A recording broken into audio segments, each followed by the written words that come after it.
혹시 밥 한 술 얻으려고 남의 눈치를 살펴본 적이 있으십니까? 배가 고파서만이 아닙니다. 아무도 자신을 사람으로 보지 않는다는 것을 알면서도 그래도 오늘 하루를 살아내야 하기에 손을 내밀어 본 적 있으십니까? 조선의 한 작은 고을 장터에 사람들이 왕서방이라 부르는 사내가 있었습니다. 본래 이름은 왕덕수였습니다. 그러나 아무도 그 이름으로 부르지 않았습니다. 장터 귀퉁이 처마 아래에 쪼그려 앉아 행인들이 던져주는 엽전 한 입, 밥 한 덩이로 하루를 이어가는 자에게 이름이 무슨 소용이겠습니까? 봄이 끝나가는 날이었습니다. 장터에는 좌판마다 향긋한 쑥 냄새와 생선 비린내가 뒤섞였고 흥정하는 소리, 아이들 웃음소리가 넘쳤습니다. 그 떠들썩함 속에서 왕서방만은 홀로 처마 끝에 등을 기댄 채 멀거니 하늘을 올려다보고 있었습니다. 하늘은 맑았습니다. 왕서방은 손바닥을 펼쳐보았습니다. 굳은 살이 박혔다가 닳아 없어진 손바닥. 한때는 이 손으로 무언가를 해보려 했습니다. 지금은 그 기억조차 흐릿했습니다. 그때였습니다. 장터 한복판에서 진 보따리 하나가 수레에서 굴러떨어졌고 그 안에 든 옹기 항아리 서너 개가 바닥에 나뒹굴었습니다. 상인이 허겁지겁 달려가 줍는 동안 깨진 항아리 조각 사이에서 비단 보자기 하나가 흙바닥에 떨어졌습니다. 상인은 항아리만 챙기다 그것을 보지 못했습니다. 왕서방의 눈이 그 보자기에 멎었습니다. 손을 뻗으면 닿을 거리였습니다. 아무도 보지 않았습니다. 그런데 왕서방은 일어섰습니다. 그리고 보자기를 들고 상인을 따라갔습니다. 이것을 흘리셨습니다. 상인이 놀란 눈으로 왕서방을 바라보았습니다. 그 눈에는 감사보다 의심이 먼저였습니다. 왕서방은 그 눈빛을 익히 알았습니다. 그래도 발길을 돌렸습니다. 그런데 그날 저녁 누군가가 왕서방 곁에 조용히 쪼그려 앉았습니다. 자네, 아까 그 보자기 돌려줬지? 봉다리였습니다. 장터에서 짐을 지어 나르는 사내로 왕서방과는 오래된 사이였습니다. 먹을 것이 생기면 나눠 먹고 궂은 날에는 같은 처마 아래 몸을 피하던 사이였습니다. 봤나? 왕서방이 대꾸했습니다. 봉다리가 구운 고구마 하나를 내밀었습니다. 장터 사람들이 다 봤네. 거지 왕서방이 비단 보자기를 주어서 임자한테 갖다 줬다고. 왕서방은 고구마를 받지 않았습니다. 그까짓 것 가졌다가 뭐 하겠나? 봉다리는 고개를 저었습니다. 자네는 참 이상한 사람이야. 가질 수 있는 게 생겨도 안 갖고 도망칠 수 있어도 안 도망치고. 왕서방은 아무 말 없이 하늘을 보았습니다. 저녁 하늘에 연기가 피어올랐습니다. 어디선가 밥 짓는 냄새가 흘러왔습니다. 사람이 사람답게 살아야지. 왕서방이 말했습니다. 목소리가 낮았습니다. 스스로에게 하는 말 같기도 했습니다. 봉다리가 웃었습니다. 쓸쓸하면서도 따뜻한 웃음이었습니다. 그 말이 자네한테서 나오면 더 묵직하게 들리는 것 같아. 두 사람은 한동안 말없이 앉아 있었습니다. 고구마는 어느새 봉다리 손에서 왕서방 손으로 옮겨져 있었고 왕서방은 그것을 반으로 나누어 봉다리에게 돌려주었습니다. 장터 저편에서 등불이 하나둘 켜지고 있었습니다. 그런데 이튿날 아침 뜻밖의 소식이 왕서방에게 날아들었습니다. 비단 보자기의 임자는 뜻밖에도 장터 한켠에 자리한 객주의 주인 망금댁이었습니다. 망금댁 객주는 장터에서 손꼽히는 곳이었습니다. 온갖 상인들이 묵어가고 물건을 맡기고 돈을 빌리는 곳이었습니다. 주인 망금댁은 일찍 지아비를 잃고 혼자서 객주를 꾸려온 여인으로 인심이 사납다는 소문보다 안목이 날카롭다는 소문이 더 많은 사람이었습니다. 왕서방은 객주 앞마당까지 들어서다가 걸음을 멈추었습니다. 제 모습이 너무 궁색하다는 것을 알았기 때문입니다. 그때 망금댁이 직접 나왔습니다. 어제 보자기를 가져다 준 사람이 당신이요? 왕서방이 고개를 숙였습니다. 그렇습니다. 망금댁은 왕서방을 위아래로 훑어보았습니다. 눈빛이 칼날 같았습니다. 왕서방은 그 눈을 피하지 않았습니다. 보자기 안에 뭐가 들었는지 알았소? 모릅니다. 살펴보지 않았습니다. 망금댁이 잠시 침묵했습니다. 그 안에는 엽전 50냥이 있었습니다. 어지간한 사람 안에 살림과 맘먹는 돈이었습니다. 망금댁은 왕서방의 얼굴을 다시 보았습니다. 남루하고 야윈 얼굴이었습니다. 그런데 눈만은 달랐습니다. 구걸하는 눈이 아니었습니다. 무언가를 오래 참아온 사람의 눈이었습니다. 망금댁은 그 눈을 보며 속으로 무언가를 저울질했습니다. 그것을 갖고 도망치지 않은 이유가 무엇이오? 왕서방은 잠시 생각했습니다. 그리고 말했습니다. 남의 것이기 때문입니다. 망금댁의 눈빛이 처음으로 흔들렸습니다. 그 흔들림은 아주 잠깐이었지만 왕서방은 보았습니다. 사흘 뒤에 다시 오시오. 망금댁이 돌아섰습니다. 왕서방은 고개를 들어 객주를 바라보았습니다. 오래된 목조 기둥에 낡은 등롱 하나가 걸려 있었습니다. 바람이 불어도 꺼지지 않는 등롱이었습니다. 사흘 뒤 왕서방의 삶이 어디로 흘러갈지 그는 아직 짐작도 하지 못하고 있었습니다. 사흘째 되던 날 왕서방은 아침 일찍 객주를 찾았습니다. 망금댁은 마당에서 장부를 펼쳐놓고 있었습니다. 그 옆에 칠성이라는 나이든 일꾼이 쭈그려 앉아 무언가 귓속말을 했습니다. 왕서방이 들어서자 칠성이 고개를 들어 노골적으로 눈썹을 찌푸렸습니다. 망금댁이 말했습니다. 여기서 일해볼 생각이 있소? 왕서방은 놀라지 않으려 했습니다. 그러나 손이 미세하게 떨렸습니다. 어떤 일입니까? 마당 쓸고 집 나르고 손님 안내하고 장부 보조하는 일이요. 칠성이 끼어들었습니다. 마님, 저 사람은 장터거지입니다. 객주에 무슨 꼴로 손님을 맡겠습니까? 왕서방은 칠성을 바라보았습니다. 화가 나지 않았습니다. 틀린 말이 아니었기 때문입니다. 망금댁이 칠성을 조용히 막았습니다. 내가 쓰겠다고 한 사람은 내가 판단하오. 칠성은 입을 다물었지만 왕서방을 향한 눈빛은 거두지 않았습니다. 왕서방은 그날부터 객주에서 일을 시작했습니다. 새벽에 가장 먼저 나와 마당을 쓸었습니다. 밤에 가장 늦게 등롱을 끄고 들어갔습니다.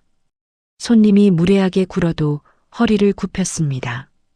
칠성이 일부러 힘든 일을 미룰 때도 묵묵히 했습니다.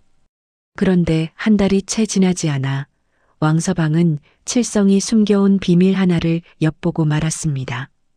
장부를 정리하다가 왕서방은 이상한 것을 발견했습니다. 손님이 맡긴 물건의 목록과 실제 창고에 있는 물건의 수가 맞지 않았습니다. 작은 차이였습니다. 그러나 몇 달치를 거슬러 올라가면 결코 작지 않은 양이었습니다. 왕서방은 장부를 그대로 내려놓았습니다. 그때 심부름 아인 아니가 옆에서 고개를 들었습니다. 10서너 살쯤 되어 보이는 아이였습니다. 서방님, 그 장부 어디가 이상해요? 아무것도 아니다. 왕서방이 말했습니다. 난이가 작은 소리로 말했습니다. 칠성 어른이 가끔 창고에서 물건을 꺼내 가시는 건 저도 봤어요. 그런데 말하면 혼날 것 같아서요. 왕서방은 난이의 눈을 보았습니다. 아이의 눈에는 두려움이 있었습니다.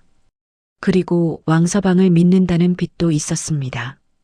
왕서방은 한참 생각했습니다. 칠성은 오래된 사람이었습니다.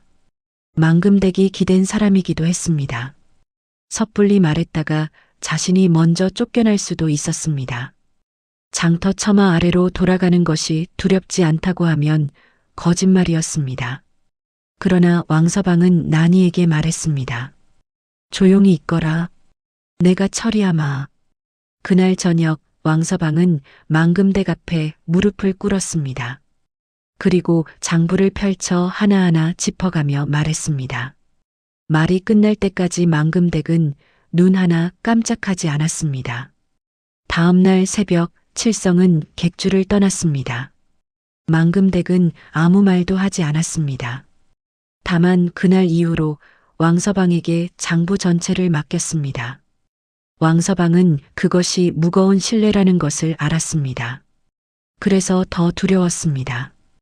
계절이 한번 바뀌었습니다. 왕서방은 객주의 살림을 점점 혼자 꾸려가고 있었습니다. 상인들과 신뢰를 쌓고 물건값을 흥정하고 거래처를 넓히는 일. 왕서방이 장터거지로 살던 시절 두 눈으로 가장 가까이에서 보아온 일들이었습니다. 배고픔 속에서도 장터의 흐름을 보았고 어떤 물건이 언제 팔리는지 어떤 상인이 믿을 만한지를 보았습니다. 그 시절이 왕서방의 진짜 미천이었습니다. 망금댁은 왕서방이 일하는 방식을 멀리서 지켜보았습니다. 직접 가르친 것은 없었습니다. 다만 방해하지 않았습니다. 그러던 어느 저녁이었습니다. 망금댁이 장부를 들여다보다가 혼잣말처럼 말했습니다. 거래처가 세 군데 늘었구려. 왕서방이 고개를 숙였습니다. 작은 포목 상인들입니다. 큰 거래처들이 비워둔 자리를 채웠습니다. 망금댁이 잠시 왕서방을 보았습니다. 그 눈빛에는 처음 만나던 날의 날카로움 대신 무언가 다른 빛이 섞여 있었습니다. 왕서방은 그것이 무엇인지 선뜻 알 수 없었습니다. 그날 밤 망금댁은 오랫동안 빈 마당을 바라보았습니다. 칠성이 있던 자리였습니다. 오래 믿었던 사람이 그러했다는 것이 아직도 가슴 한켠을 저리게 했습니다. 믿는다는 것이 이렇게 위험한 일인가 싶었습니다. 그런데 저 사내는 달랐습니다. 갖고 도망칠 수 있었는데도 가져가지 않았고 고할 것을 묵혔다가 뒤통수를 칠 수도 있었는데 그러지 않았습니다. 망금댁은 마당 귀퉁이의 등롱 불빛을 바라보았습니다. 흔들렸습니다. 꺼지지 않았습니다. 무언가를 결심하는 데는 오래 걸리지 않았습니다. 그런데 그 결심이 채 굳기도 전에 바깥에서 불청객이 찾아왔습니다. 홍포장이었습니다. 고을에서 가장 큰 거상으로 그가 연결된 물길에서 벗어나면 장사가 어렵다는 것이 장터의 공공연한 말이었습니다.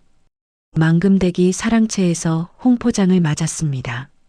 왕서방은 옆방에서 장부를 정리하다가 두 사람의 대화를 듣게 되었습니다. 홍포장의 목소리는 부드러웠지만 그 안에 날이 서 있었습니다. 망금댁, 우리 객주의 물건 거래를 독점하겠소. 거절하면 거래처를 끊겠소. 공급도 막겠소. 망금댁은 잠시 침묵했습니다. 그 침묵이 길었습니다. 왕서방은 손을 멈추었습니다. 장부 위에 붓이 내려앉았습니다. 홍포장이 돌아간 뒤 망금댁이 왕서방을 불렀습니다. 표정이 평소와 달랐습니다. 굳어 있었습니다. 들었소? 왕서방이 고개를 끄덕였습니다. 어찌하면 좋겠소? 왕서방은 잠시 눈을 감았습니다. 장터 바닥에서 구르던 시절 홍포장 같은 자들이 어떻게 움직이는지 그는 보아왔습니다. 힘 있는 자의 그늘이 어떻게 작은 사람들을 짓누르는지도 알았습니다. 그런데 왕서방은 말했습니다. 받아들이지 마십시오. 망금댁의 눈이 가늘어졌습니다. 이유가 무엇이오? 왕서방이 답했습니다. 홍포장이 한 곳을 독점하면 나머지 작은 거래처들이 다른 곳을 찾습니다. 그 틈을 우리가 채우면 됩니다. 홍포장은 크지만 느립니다. 우리는 작지만 빠를 수 있습니다. 망금댁은 오래 생각했습니다. 그리고 말했습니다. 믿어보겠소. 그 한마디가 왕서방의 가슴을 눌렀습니다. 무겁고 뜨거웠습니다. 그러나 왕서방의 계획이 통하려면 넘어야 할 고비가 남아 있었습니다. 홍포장은 예상대로 움직였습니다. 장터 상인들에게 망금댁 객주와 거래하지 말라는 압력을 넣었습니다. 몇몇 오래된 거래처가 발길을 끊었습니다. 창고에 물건이 줄었습니다. 객주 안에 긴장이 흘렀습니다. 왕서방은 멈추지 않았습니다. 홍포장이 손대지 않은 작은 장터들을 직접 돌아다녔습니다. 발이 부르텄습니다. 밤에 돌아와 등롱 아래에서 장부를 정리했습니다. 눈이 빨개졌습니다. 난이가 어느 날 왕서방에게 뜨거운 물 한 사발을 내밀었습니다. 서방님, 좀 쉬셔야 해요. 얼굴이 너무 여위었어요. 왕서방은 물을 받아들었습니다. 뜨거웠습니다. 그 따뜻함이 목을 타고 내려가는 것을 느꼈습니다. 장터 처마 아래에서 냉기를 견디던 시절이 스쳐 지나갔습니다. 괜찮다. 난이가 물러서지 않았습니다. 정말 괜찮으세요? 왕서방이 난이를 보았습니다. 아이는 왕서방이 처마 아래 거지였을 때도 없었고 지금도 없이 살고 있었습니다. 그런데 이 아이의 눈은 항상 왕서방을 사람으로 보았습니다. 처음부터 왕서방이 말했습니다. 고맙다. 그 밤 왕서방은 오랫동안 등롱을 바라보았습니다. 흔들렸습니다. 꺼지지 않았습니다. 그런데 며칠 뒤 홍포장 쪽에서 뜻밖의 소식이 들려왔습니다. 홍포장이 여러 곳을 동시에 틀어주려다 오히려 다른 거상들의 반발을 샀다는 것이었습니다. 그가 조이던 거래선 몇 개가 끊어지기 시작했습니다. 큰 강이 스스로 막혀 넘치듯 홍포장의 욕심이 그의 발목을 잡은 것이었습니다. 왕서방이 새로 이어놓은 거래처들에서 물건이 들어오기 시작했습니다. 망금댁이 마당에 서서 물건 꾸러미들이 들어오는 것을 바라보다가 조용히 말했습니다. 당신 말이 맞았소. 왕서방은 고개를 숙였습니다. 속으로는 손이 떨렸습니다. 그 무렵 봉다리가 객주를 찾아왔습니다. 왕서방을 보더니 한동안 말을 잊었습니다. 자네가 저 안에서 일을 하고 있다니. 왕서방이 웃었습니다. 오랜만에 짓는 웃음이었습니다. 들어와. 밥 먹고 가게.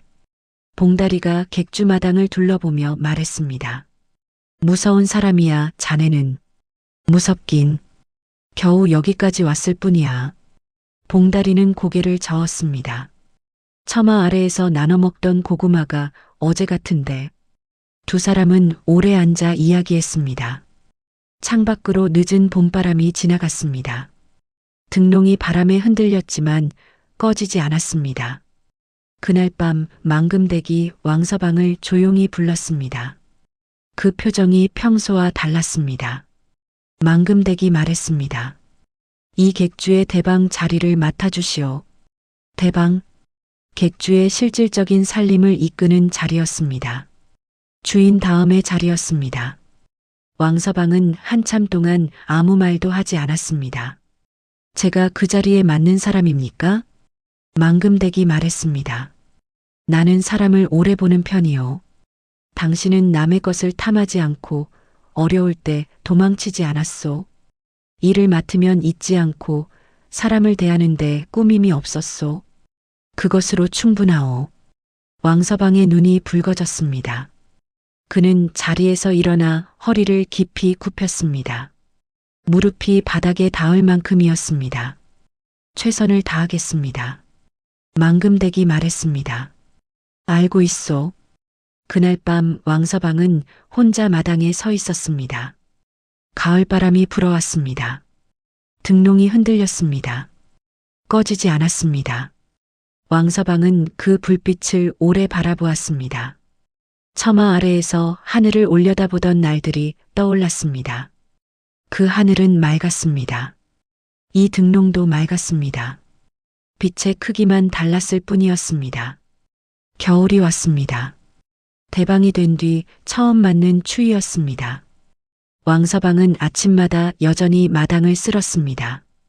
대방이 그런 일을 한다고 드나드는 상인들이 고개를 갸웃하기도 했습니다. 왕서방은 개의치 않았습니다. 그러던 어느 날 아침이었습니다. 마당을 쓸던 왕서방이 문가에 쪼그려 앉아 있는 노인 하나를 발견했습니다. 허름한 차림에 발이 부르텄습니다. 왕서방은 빗자루를 내려놓고 노인에게 다가갔습니다. 어디서 오셨습니까? 노인이 눈을 들었습니다. 초점이 흐렸습니다. 하룻밤만 부탁드리오. 돈은 없소. 왕서방은 잠시 그 얼굴을 바라보았습니다. 처마 아래에서 손을 내밀던 날들이 다시 지나갔습니다. 아무도 보지 않는 사이 그 손을 잡아준 사람은 없었습니다.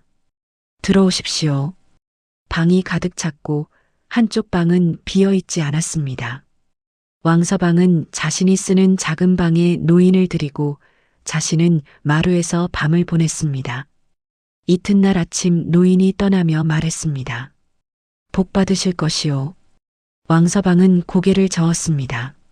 저는 이미 받았습니다. 그런데 그날 오후 망금댁이 왕서방을 불렀습니다. 표정이 묘했습니다. 망금댁이 말했습니다. 어젯밤 일을 들었소. 왕서방이 말했습니다. 함부로 한 것이라면 말씀해 주십시오. 망금댁은 잠시 아무 말도 하지 않았습니다. 창 너머로 차가운 겨울 햇볕이 마당에 내려앉아 있었습니다. 그리고 말했습니다. 아니요. 나는 당신 같은 사람이 이 객주에 있다는 것이 다행이라는 말을 하려 했소. 왕서방은 고개를 들었습니다. 망금댁의 눈가에 주름이 깊었습니다. 처음 만나던 날의 날카로운 눈이 아니었습니다. 오래 살아온 사람의 눈이었습니다. 망금댁이 말을 이었습니다. 나도 한때는 이 객주를 혼자 떠맡은 것이 억울했소. 지아비도 없고 기댈 곳도 없으니. 그런데 그 시절을 버텨내지 않았다면 지금 이 자리도 없었을 것이요. 왕서방이 조용히 말했습니다. 그 버팀이 객주를 지켰습니다. 두 사람 사이에 잠시 침묵이 흘렀습니다. 밖에서 바람소리가 들렸습니다. 망금댁이 말했습니다. 봄이 오면 거래처를 더 넓혀보시오. 나는 당신을 믿소. 왕서방이 허리를 굽혔습니다. 마음 깊은 곳에서 무언가 따뜻한 것이 올라왔습니다. 눈물이 날 것 같았습니다. 그는 그것을 참으며 고개를 더 깊이 숙였습니다. 홍포장이 그날 오후 객주를 찾아온 것은 그 직후였습니다. 홍포장은 예전처럼 위세가 당당하지 않았습니다. 여러 거래가 엉키고 믿었던 사람들이 등을 돌린 뒤로 그의 얼굴에는 그늘이 졌습니다. 홍포장이 말했습니다. 내가 그대에게 무례하게 굴었소. 그 일은 내가 잘못한 것이오. 왕서방은 잠시 홍포장을 바라보았습니다. 그 눈에는 미움이 없었습니다. 홍포장도 한때 작은 사람이었을 것이라는 생각이 들었습니다. 크게 되려다 오히려 쪼그라든 사람. 왕서방이 말했습니다. 지나간 일입니다. 앞으로 공정하게 거래하시면 됩니다. 홍포장이 고개를 숙였습니다. 그 모습을 창문 너머로 망금댁이 보았습니다. 아무 말도 하지 않았습니다. 다만 오랫동안 그 자리에 서 있었습니다. 왕서방은 그날 밤 마당 등롱 아래에 오래 앉아 있었습니다. 바람이 등롱을 흔들었습니다. 등불은 잠시 기울었다가 다시 고다졌습니다. 바닥에 떨어진 불빛이 흔들리며 마당을 비추었습니다. 왕서방은 그 빛 안에 자신의 그림자가 또렷이 서 있는 것을 보았습니다. 처마 아래에서 손바닥을 펼쳐보던 그 사내와 등롱 아래에 서 있는 이 사내는 같은 사람이었습니다. 달라진 것은 자리가 아니었습니다. 그것을 왕서방은 이제 알았습니다. 세월은 흘렀습니다. 왕서방은 여전히 망금댁 객주의 대방이었습니다. 머리에 흰서리가 내리기 시작했지만 걸음은 변함이 없었습니다. 난이는 어느새 혼인을 했고 봉다리는 작은 짐 장사를 시작했습니다. 마당 돌틈에서 올라온 쑥 줄기는 해마다 겨울을 이겨내고 봄에 다시 돋았습니다. 왕서방은 아침마다 그 쑥을 보며 마당을 쓸었습니다. 한 번도 뽑지 않았습니다. 처마 아래에서 하늘을 올려다보던 그 사내는 그 하늘을 결국 버리지 않았습니다. 가진 것을 잃어도 사람다움을 버리지 않았던 것, 눈앞의 것을 탐하지 않은 것, 어두운 자리에서도 꺼지지 않으려 한 것, 그것이 왕서방의 진짜 미천이었습니다. 등롱은 지금도 망금대객주의 처마에 걸려 있습니다. 바람이 불어도 흔들릴 뿐 꺼지지 않습니다.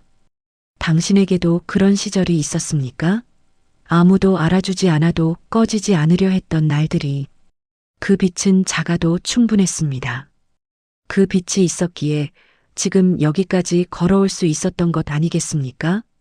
지혜의 등불 채널에는 이처럼 삶의 깊이를 담은 이야기들이 기다리고 있습니다. 구독과 좋아요는 이 등불이 오래 켜져 있도록 도와주십니다.